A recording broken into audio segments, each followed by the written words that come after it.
Also, for a young Indian today, what do you feel? Where can they make the most amount of money for themselves? Is it by doing a job or by founding a business, running a big company? The answer is very simple. The Indian consumer is as aspirational as any consumer in the world. The first part of the game is always hidden in data, and 9 out of 10 times you will get data. As for the first time, a human mind feels that it's a race we are running and we can be overtaken. How do I plan the next 10 years of my life to make sure that I don't end up being left behind? The CAGR of the stock market has been between 13 to 16%. It means that you'll be doubling your money every 4 to 5 years. If someone in college is listening to us, what steps can they do to make sure this kind of career growth?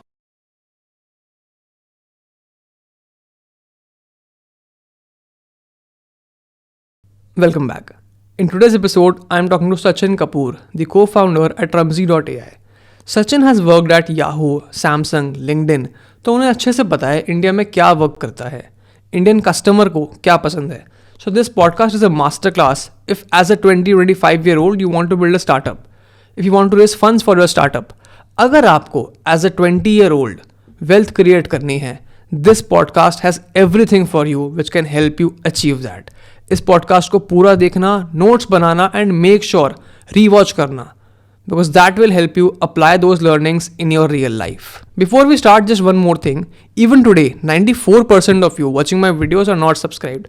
Guys, if you have ever enjoyed any one of my videos, gained some knowledge, please hit that subscribe button. Helps me massively. Helps me bring on bigger guests, ask them more thought-provoking questions, which can ultimately help you more. And I assure you, अगर आप subscribe करते हैं, हमारे channel पे quality of the content will always go upwards. Awesome. I am Sanskar and you're watching The Sanskar Show.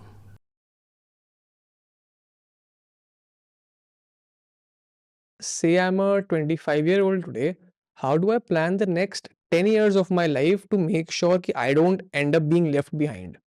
This is a very interesting question for two reasons, in my opinion. The first is that you're still wired to think in decades, right? And we just talked about that. One paradigm is evolution in decades, and the other paradigm is transformation or advancement that has happening every 6 months time, right? So I will say fundamentally, if you are a first principle thinker, you will do very well, right? What's the difference? The difference is, for example, if you say, hey, next 10 years I will do A, B, C, D, E, F, I know what's going to happen in 10 years and I'll get there. I'll say, yes, there's a chance you can get there, but the probability of that happening is maybe 1% or less, because we don't know what is coming next. We can just directionally think what is coming next, right? On the flip side of it, if you think that, listen, right, I have a goalpost in 10 years time, which I define as my vision or mission, right? For example, you as a content creator, as a podcaster, as someone who wants to kind of bring forward inspiring stories to people, you say, hey, listen, in 10 years from now, I want to be in a position where I am helping at least 10 to 20 million people achieve their life goals, right? How would you go about it? I think that strategy you'll have to iterate every 6 to 12 months, right? And the idea would be, hey, how do I know what is the best strategy at a given point of time? You will have to figure out a way to get a pulse of what people are thinking and how their reality is changing, how people are getting influenced. A very simple thing. Like 10 years ago, there was hardly any creator or influencer to influence people's mind. Why? And the influencing used to happen how? By TV ads, news channels, large, I'd say, format movies, or celebrities talking about their way of life. What social media did was they literally made everybody first a newspaper, and then they made everybody a TV channel. You are a TV channel, I am a TV channel, like the entire world has TV channels of their own, right? And it takes zero money to be on your TV channel. As long as you are delivering value, you will see people starting to like what you do, start to follow your lifestyle, sometimes even copy you. Correct. Right? Point to point. Okay. Now, this preference will change. It will change at a much faster pace. Now, if it changes at a much faster pace, right, you as a content creator will need to have a very strong pulse on it and be able to move forward and see. How do you do that? How do you get people's pulse and understand कि market में क्या चल रहा है and मुझे किस trend पे pick up करना पड़ेगा? See, I'll say it's a three-part game. And I'm trying to oversimplify it for you, right? The first part of the game is always hidden in data. And 9 out of 10 times you will get data. I can also talk about the 1 out of 10 times you don't get data. What do you do, right? So 9 out of 10 times you'll first get data. That what are people doing now versus what they were doing 6 months or a year ago, right? If you don't get very differentiated answers, you just extend the timeline backwards, right? That is one. Now, when you do that, you will get 2 or 3 interesting insights. The second part of this is you take those insights and you talk to potential people who fit your target profile and speak to them with respect to their insights. But you don't ask them direct questions. You just ask them what are they doing, what is changing, what is their preference, what do they buy, how do they buy, etc., etc. Right? Now, what you're doing is you're trying to figure out is the data that you've got, is this something that is happening in reality, right? Out of which, what will happen is, say you had 3 insights, 2 prove true, 1 you are ambivalent about. I don't really know what's kind of happening. Then the 2 that you get, now what do you do next, right? On the basis of this, you will create, say, 2 or 3 different content pieces, right? Or 2, let's say if you're an app developer, 2 or 3 different apps, and you quickly A/B test them, right? Now, here, how the world has changed is earlier to do these kind of things, you will take 6 months to 12 months. Today, you can actually, create content in half a day's time and do a A/B test over the next 2 or 3 days. And then you figure out, okay, both of them are true, but my insight A is a much faster curve versus insight B. And then what you do is you double down on it and you kind of ramp it up. So it's a very, I'll say in a simplistic way, it's like way A, trust your data, but verify. And once you've verified it, you once again invest a little bit to test. If it works, then you scale it up. Very interesting point we have reached here. You mentioned about data. Now मैं data को देखता हूँ दो तरीके से. One is the data which you get in schools and colleges, which is your textbook data. Other is the real world data, the case studies, your personal observations that you do, right? So for me as a 24-year-old, 25-year-old, is the importance of that particular data जो स्कूलों में मिलता है, is that declining? I will not say declining. The only thing you have to check for is कि जो data है ये is this data up to date or not? Now, the beauty of the world today is that as long as you don't want personalized data about people, there's huge amount of data available. Even Indian government makes so many of its data sets public. The UK government does it, right? Public research institutions, there is so much of data available today, right? So that actually data you can get if you're asking yourself the right question. And if you have the right perspective on how this data is relevant to the kind of questions that you have, उस part को correct करना, I think is a rarer skill for people as compared to having access to data. There's this saying that the best student in a class is not the one who knows the right answer. The best student in the class is the one who can ask the right question. Right. And therefore, we have to go back and say, okay, आप data तब ढूंढोगे ठीक तरीके से जब आपको पता होगा आप क्या ढूंढ रहे हो. As long as your compass is pointing in the right direction, the rest of it will kind of make sense. Trust me on that. Talking about data and your personal journey, Sachin, you have worked at Yahoo for more than 5 years. Then you worked at Samsung for almost 1.5 years. Then you moved to LinkedIn for almost 8 years. So अगर मैं आपसे पूछूं कि what are the insights you have gathered about the Indian market, the Indian consumer, what would you say? It's as simple as that, that Indian consumer is as aspirational as any consumer in the world. Number one. Number two, the Indian consumer is the hardest consumer to please and develop trust. Right. And number three, if you can sell to the Indian consumer, you can sell in any market in the world. Right. ये तीन postulates पिछले 10 साल, पिछले 20 साल से सही हैं और मेरे ख्याल से अगले 10 और 20 साल भी सही रहने वाले हैं. Because at the end of the day, we love a good bargain. Number one. Number two, we always want to be better than where we are. Correct. Right? And number three, right, if we like something, we like to refer it to others. So Indian consumer को आपने convince कर लिया ना, वो आपका गाना खुद गाएगा. तो मतलब I will say मुश्किल भी है, but उसकी value भी है. Also, building onto it, if someone in college is listening to us, what would you say, Sachin, ki yaar, what steps can they do to make sure this kind of career growth, working at Yahoo, then Samsung, then LinkedIn, it's a very top 1% career growth you've had? Okay, thanks for that.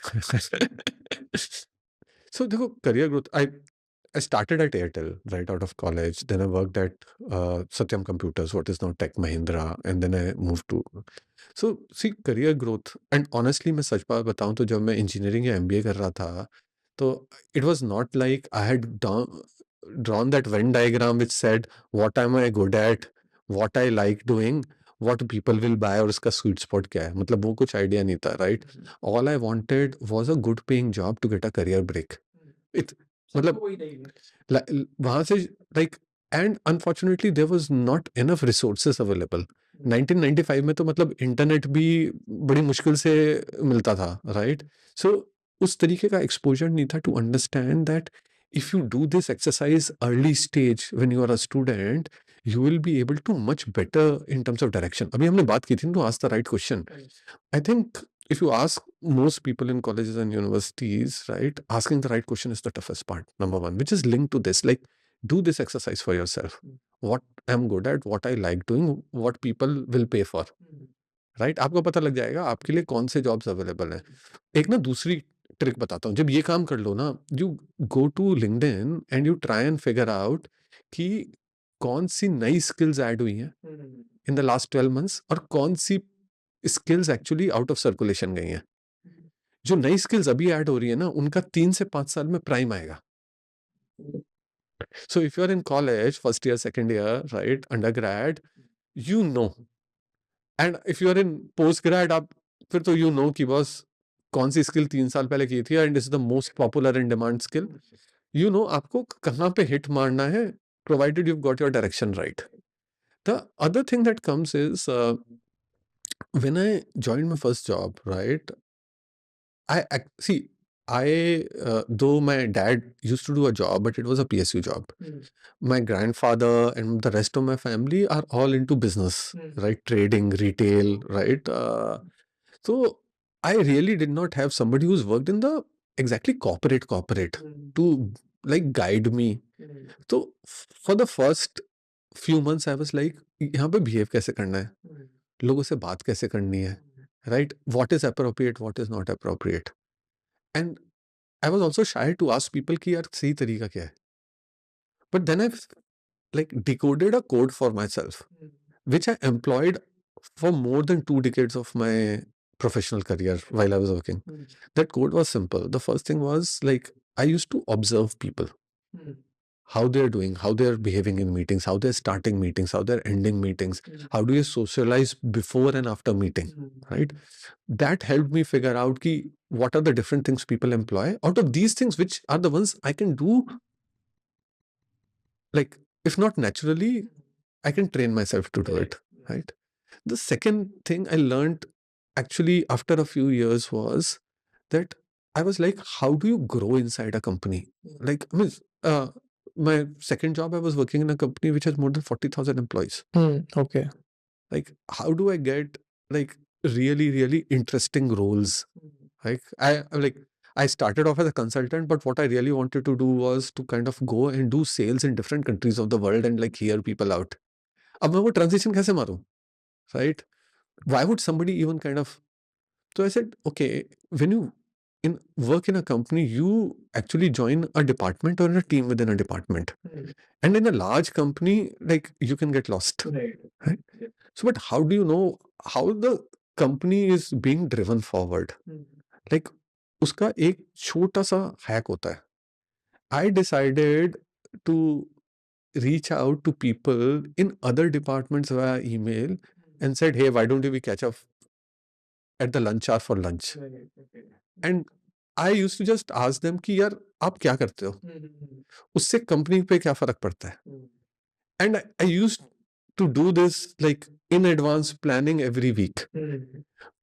What I found was within 3 to 4 months, I actually started understanding A, the business much better. B, like I had insights which were very well rounded as compared to the rest of the peers I had, or even like some of my seniors and superiors. And then people started noticing whenever I got a chance to like provide a input or an insight, like it was right up there. Sachin, could you take me to your initial years of your corporate career, telling me about your starting salaries if possible, to how you grew over the years? यार starting salary की तो खैर बात हो सकती है क्योंकि in B schools packages are public, right? So in 2002 when I graduated from IMT Ghaziabad, Bharti Airtel was the employer, and they were paying 3.5 lakh rupees complete package. This was 2002, right? And like it was a decent one to kind of start off with. Uh, and I interestingly got a very interesting advice very early in my career at Airtel itself. Like um, that you cannot think about your salary growth from a linear perspective. The way you have to look at your salary growth is in your career, you will get between 2 to 5 huge bumps. But for that, you need to be creating the right kind of value for the organization. So focus on A, learning, and B, how much of an impact you are making to the business of an organization. And that kind of stuck with me. Said, hey, the money will follow if I'm either generating more business or I am increasing the profitability of the company or I'm doing something that is helping the company differentiate with respect to customers. But that cannot be small. That has to be big. Given the scale of the company, it has to be meaningful. So I started asking people कि जब board meetings होती हैं तो minimum कितनी percentage shift की बात होती है? भाई मीनिंगफुल का क्या मतलब है? देन आई फिगर्ड आउट कि बेसिकली अगर आप 1% से ज्यादा मूव कर रहे हो, you are meaningful. That was super helpful because देखो अपॉर्चुनिटीज हर कंपनी में बहुत सारी होती हैं to make a difference, to innovate. But what people get this thing was यार ये कितना गजब का आइडिया है वर्सेस थिंकिंग कि यार ये 1%, 2%, 5%, 10% कितने परसेंट का आइडिया है. That is the first thing. And the second thing is इस आइडिया को छोटा सा प्रूव करने के लिए can I do that without asking for more resources? Because मेरे जैसे हजारों लोगों के पास कंपनी में आइडिया और हर कोई रिसोर्स मांगे तो कंपनी तो मतलब पहले ही you know you would actually let go of the profits that you are making if you're making profits. So ये दो चीजें जब समझ में आई तो it helped immensely. And means I was just talking about this other thing like meet people. It actually helped me with opportunities like this.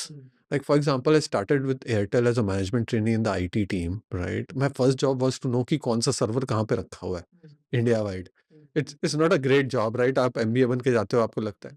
But as I kind of did this transformation very early on, I was called upon to be the chief of staff to the chief information and technology officer of the complete group. Right? And I think that is where a lot of my career growth started, because that is where I could kind of implement things like, hey, if today to deliver tech, we are spending 30 paisa out of every rupee that the company is earning, can we do it in 5 paisa by outsourcing it to the experts who are doing it for multiple parties? And that helped me crack a few big outsourcing deals with the best names in the world. And working with them as a partner, I learned a lot about how large service providers kind of work, right? Okay. Now, in a very interesting way, what I did, I got pushed by another company which said, hey, we are writing a complete standard on how this is done. Can you come and contribute to this standard? Okay. And for the first time, I figured out that you can get a bump in multiples if you are the right person with the right skill for that job. So my second job was there. Now in the second job, as that project was coming, I was like, it's not just about creating what is the right way to do things. How do you kind of deliver this to people in the shortest format of time? So this is where I created a 2-day format where I can do this dipstick with the CIO of leading tech companies in Asia. Okay. And when I did it, they liked it, but they were not converting because they actually never saw the company's name from that perspective. And this is where I became a travel agent. Why a travel agent? And a lot of these companies were in Korea, in Japan, in Malaysia. I said, why don't you travel to India and see what we've got? Now, when they landed and they saw the huge tech setup, they saw the different level of capabilities, they saw 40,000 people working in a city. And they were like, hey, how can we pick your best practices? Because we want to scale like this. Right? And when I kind of delivered this, it was really super interesting growth. Now, as luck would have it, there was this internet company who wanted to grow in India, grow on mobile, and they wanted to kind of work with someone who can have who has the international exposure, but still at the same point of time understands how to convince telecom carriers in India, right? And that is where it was a full circle for me. I joined the company back in India, focusing on striking large partnerships with telecom companies. I was working for a telecom company doing a partnership with large service providers, and now I was on the other side of the table. And it was not linear. If you look at it, it came this way. But it was interesting from a perspective, they looked at me like an international asset, and they gave me international salary in India. Now, that was the next bump that I got, right? And therefore, I think by that time, I'd realized that it is not about what is the job I'm doing. It is never about how many years I've been doing it or how efficiently I'm doing it. It is always about what is it that you can deliver from a growth perspective to the company. And that is where I became a very growth focused professional, right? Growth, can it come from a product perspective? Can it come from a partnership perspective, right? Or can it come from a sales perspective? So then I started moving between different roles, looking at where the opportunity is and try. And then I think the rest of the scale up kind of happened by default. And I'll say that, the later half of the career was financially rewarding like crazy. So would you say one should optimize for learnings in the early part of their career? Yes. See, it's as simple as that. But learning does not need to be knowledge. Okay. Because, see, all said and done, we come from a pedagogy 99% of the time. If I keep, IB and Cambridge as inquiry related pedagogy apart, right? Most of it is how much do you know it's a test of your knowledge, right? However, the problem with knowledge is it becomes stale very soon, right? But if we have a curiosity towards learning, that never goes stale. And on top of it, in today's day and age, we just don't need a learning mindset. Right. We need an adaptive learning mindset, in my opinion. What is adaptive learning? You adapt your learning with respect to the task that you are going to accomplish. Right? If you are forever learning, you will kind of grow at a much faster pace. Always, as compared to something, like somebody else will come who will know more than you. Somebody will have a, right? A simple example deta hun, right? Do you drive a car? Yep. Which car is it? Which make? It's a Seltos. It's a Seltos, right? Um, how many times a year do you need to give it for servicing? अभी तो नहीं ली है तो एक बार ही दी है but once a year. Once a year उसको minimum service के लिए भेजना पड़ता है, right? According to you, which is the best car in the world? I like the BMW X3. BMW X3. उसको कितनी बार सर्विस के लिए भेजना पड़ता है? I have no idea. I mean, say once a year. Once a year, right? Now, see, the moot point is even the best manufactured cars, automobiles, right? They need to be sent for servicing, right? Or recalibration. The human mind needs to recalibrate itself and be ready for learning at all point of time. And this is something I feel, it's a cultural change needed in our country. हमने graduation कर लिया, post graduation कर लिया, job लग गया या अपना business start कर लिया, देन वी से यार मेरी तो पढ़ाई हो गई. नहीं, you have to learn. Education and learning are two different things. You have to continuously learn. You have to as you grow older, right, it becomes even more difficult. You have to try to kind of learn more and more things. And like, I'll give you an example. When I joined this job, my second job with respect to writing or contributing to how do we outsource, I said, hey, if I need to be credible, I need to learn about all other perspectives when it comes to quality. I did a Six Sigma black belt. I did a ISO. I became a trainer for ITIL. I did a information security assessor training, right? Multiple, and I continued that throughout my career. Even in my last job, right, there was no need for me to kind of study. But even then, like on my own, I went ahead and I became an expert on privacy. I did one of the most advanced courses on privacy, which is called CISSP for GDPR compliance. Okay. Right. And in between that, I also studied law to understand, how does law interface with technology and especially all the changes that are happening in this world. Right. And so, see, long story short, it is not about me, what I did, right? What is really important is for us to understand is when we get the gift of education, we need to convert it into a self-driven approach for lifelong learning. And if you do that, you will be the most adaptable person and the Darwinian theory will always remain. So what do you feel? Where is the massive opportunity, let's say, to build a startup, run a business in the coming 5-6 years? What are some spaces which you are keen to look at? यार एक तो flavour of the season है, बहुत simple, right? मतलब सारी दुनिया intelligence, artificial intelligence, robotics की बात कर रही है. Clearly there is like huge opportunity over there, right?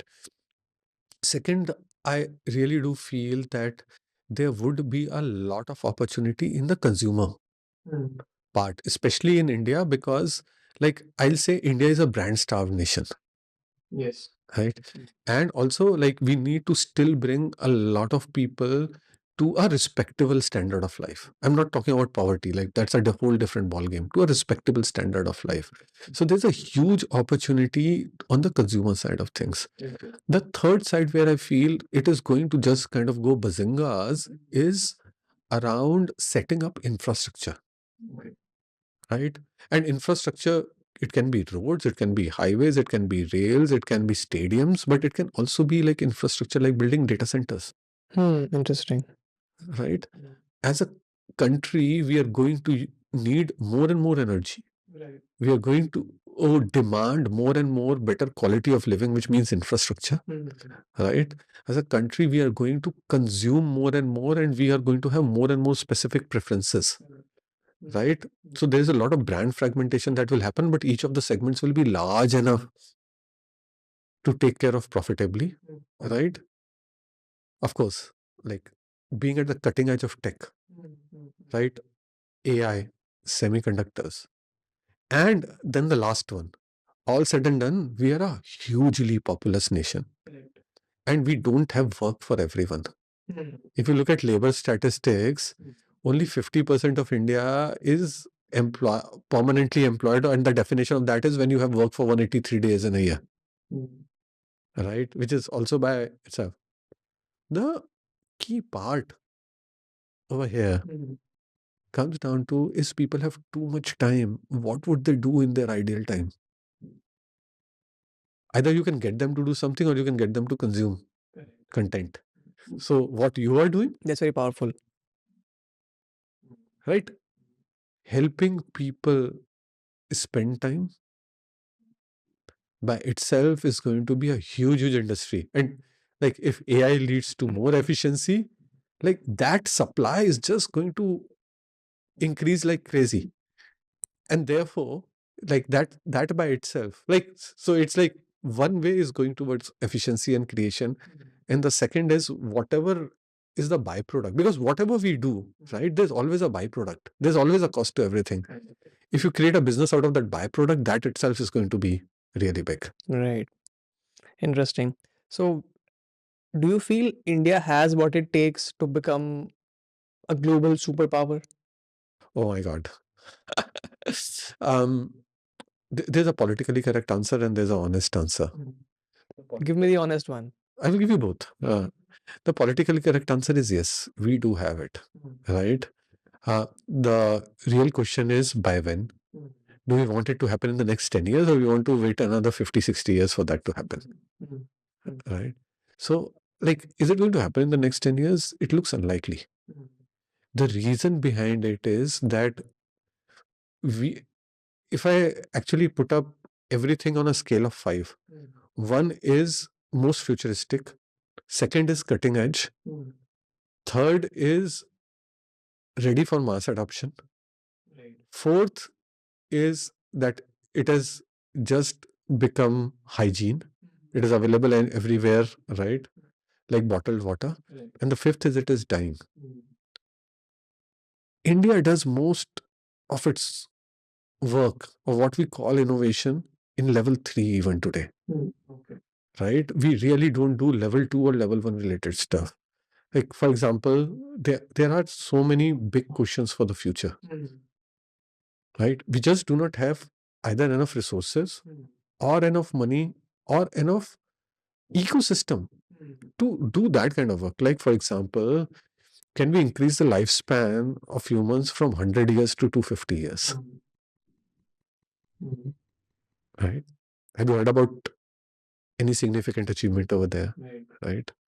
Second is like, can we actually create artificial intelligence bottoms up models for ourselves?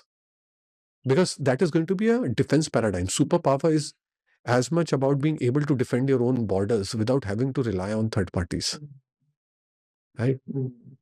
Like, means even in level 3, like we cannot create a jet engine of our own.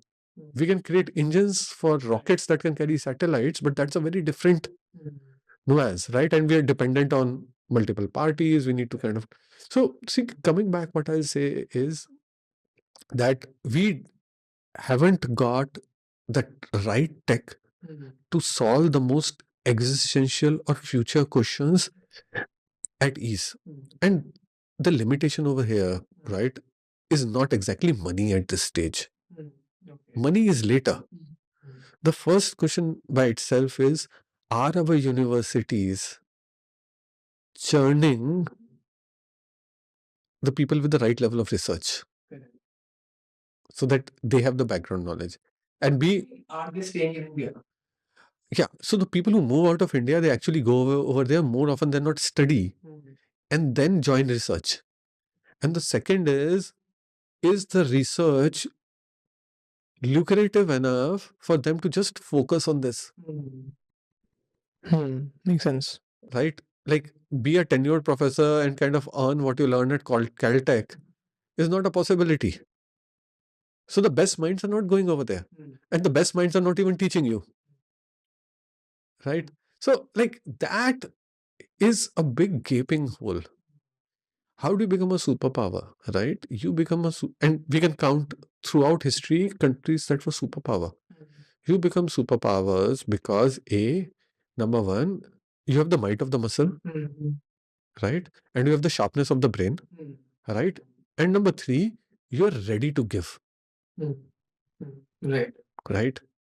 Ready to give की बात करते हैं. Like we have a huge current account deficit, right? We can help, we do help geopolitically, neighbors in need, etc., etc. But are we in a situation to really kind of give and expand? Like we're stretched thin on finances. We have not reached that stage yet, right? Now the question comes, how can we earn more? We can earn more by, of course, either we can be like a factory or we can create IP. We don't create enough IP even yet. We have to work more. We have started creating some, right? It's a journey. When the point of inflection will come, we don't know. But that is really like the second, the might of the muscle, right? India is the largest importer of arms in the world. We are the biggest market for every country who exports arms and develops tech around arms, right? Now, of course, that needs to change, right? There are multiple programs. It takes a multi-decadal journey to change, Atmanirbhar Bharat, etc., etc. But it's like you have to, at all points of time, balance between immediate needs as compared to future development. For like sake of indigenization, you can't stop everything you need to consume today, right? You cannot have rifles with no bullets, right? That is like the second part. And then it comes to the mind, which we've already spoken about, like, research and like the level of ecosystem and training. And then see, you have to have a minimum threshold of bright minds coming together to challenge each other. This said, now you are as smart or as intelligent as the 5 people you spend your maximum time with. तो वो ecosystem हम अभी नहीं create कर पाए हैं. In all honesty, like I'm sure every patriotic Indian like me dreams about it happening tomorrow morning. But I think we are on a path. Of course, we need to kind of take that journey and accelerate it. Also, for a young Indian today, what do you feel? Where can they make the most amount of money for themselves? Is it by doing a job or by founding a business, running a big company? See, the answer is very simple. The answer is that you make much more money by the power of compounding, and you have to look at probabilities. Okay. So if you start a business of your own, right? See, the inherent risk in business is multiple times over a salaried job, right? So I'll say if 100 people start a business, maybe 20 or 25 will make profits, 10 will make really good profits that compound, one or two will kind of just hit it through the roof, and those are the stories we look at, right? Whereas when you start a job, 70% of them will at least have a job which improves their quality of life. Quality of life का एक बहुत simple सा fundamental है that you earn more than your expenses, right? 50% of them will be able to invest a decent portion which will compound over a period of time, right? So I'll say until unless you're really sure about business and that's a lifestyle you've chosen for yourself, right? Start with a job, because that, see, getting a regular cash flow will help a lot. You can create a base for yourself. You can like think about it irrespective of what you earn. If you say whatever I earn, early on I'll only spend 60% of it or 70% of it, and I will do whatever it takes to save 30% and invest that 30%. Right? In India, historically, over any 10-year period, right, the CAGR of the stock market has been between 13 to 16%. Right? It primarily means that you'll be doubling your money every 4 to 5 years. Within a 10-year cycle, like you will be sitting at a big enough corpus either for a down payment for your house or enough to take care of starting like a semi second salary for yourself. So, and it's very simple, like whatever your monthly expenses plus 20%, if your investment on a systematic withdrawal is able to give you that money, you can leave your job anytime. Your investments can become your second salary. So if you start a job, that becomes your second salary. But if you are the one who says, okay, what I want is to really hit the ball out of the park and I will take swings at it, then like being an entrepreneur is for you. Like we look up at a lot of success stories like minimalist, right? 3,000 crore exit. But like these guys have been at entrepreneurship for the last 15 years, right? They did a job in between. There are two failed startups before it succeeded. So you have to take the odds into account towards how long that journey is going to be. Now, say for example, if you have to compare 15 years later, I might end up with such a big swing. Maybe there's a 10% probability I'm doing okay. And then there's a 95%, 85% probability I would be nowhere. As compared to a job where maybe that 15-year journey, right, you are sitting on a few crores of corpus plus a regular income. So you have to decide, right, what is for you. I'll say entrepreneurship is not for everyone. It looks glamorous. And of course, like there is a certain element to it, but then it is a way of life. You have to choose what is your way of life. Once again, that Venn diagram. Like if you're not used to like an unpredictable way of life and unpredictable cash flow, right? More important than that, if you have family responsibilities and you have other commitments, like you have to think twice. Do you also feel that it does not matter how much money one makes? What ultimately wealth depends on is how much money you keep for yourself, how much money you save. Yes, but there's a caveat to it. The caveat over there is that there should be basic amount of like I'll say for example somebody in Delhi or Gurgaon, right? You come from outside, right? Even if you take a shared place on rent, okay, food and other expenses are going to consume minimum 25,000 rupees a month, bare bones, right? So if you're earning 25 or 30,000 rupees a month, you cannot tell yourself how much I save. So there's a datum to it. There's a baseline to it. Above that baseline is where, so I'll say the baseline of existence and subsistence, and above it. So, like if you're earning 50K a month, right, you can either save zero or you can save up to 15 or 20,000, depending on how you are kind of managing your needs and your lifestyle, etc., etc. Right? If you're earning a lakh of rupees and you are single, like same stage, very different, right? So, like one needs to kind of think with respect to how much am I earning, right? But yes, means it is not saving. Saving is the wrong word. The right word is investment. And if you invest and you invest continuously and you have patience that, okay, I will not ask myself for the first 10 years. See, in 10 years, there would be at least one boom cycle, one bust cycle, Right. right? And if you're doing it for 10-year period, it doesn't matter which comes first. Because typically in bus cycles, like if we look at valuations come literally to half, and in a boom cycle, they go up by 3 to 4 times. But the net effect of over a decade is you will be sitting at least at 4 to 8x of the money that you've actually put in. Like that's powerful. Awesome. I think on that note, thank you so much, Sachin, for being here, for sharing with me your career experience and guidance for my audience. Thank you so much. Thanks so much for asking me to be. Thank you.